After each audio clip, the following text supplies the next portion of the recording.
Ikawa baada ya mambo hayo, Mungu alimjaribu Ibrahimu akamwambia, Ibrahimu, naye akasema, mimi hapa. Akasema, umchukue mwanao, mwana wako wa pekee umpendaye, Isaka, ukaende zako mpaka nchi ya Moria, ukamtoe sadaka ya kuteketezwa uko juu ya mlima mmoja wapo nitakaokuambia.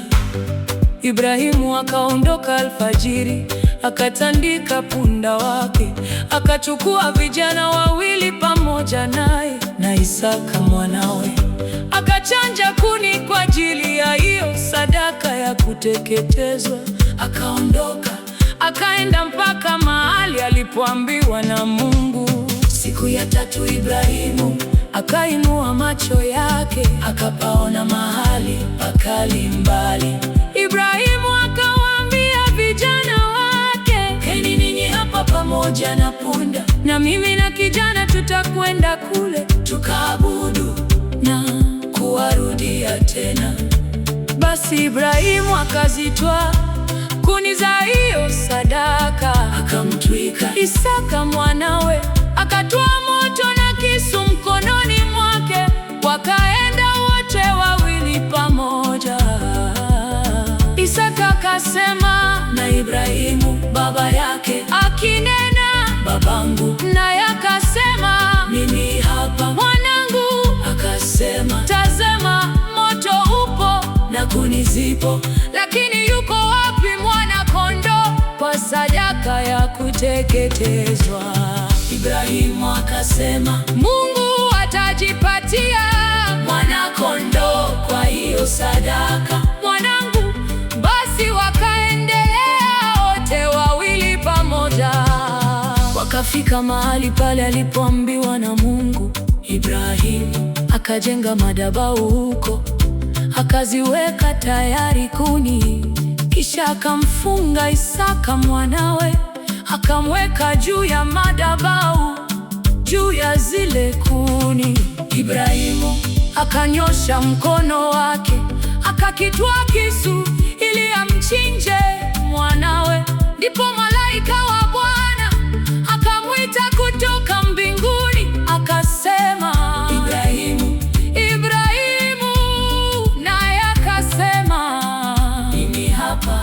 Akasema, usimnyoshe kijana mkono wako, wala usimtende neno, kwa maana sasa ninajua ya kuwa unamcha Mungu, iwapo hukunizuilia mwanao wa pekee. Ibrahimu akainua macho yake, akaangalia, na tazama, kondoo mume yuko nyuma yake, amenaswa pembe zake katika kichaka. Basi Ibrahimu akaenda akamtwaa huyo kondoo, akamtoa awe sadaka ya kuteketezwa badala ya mwanawe.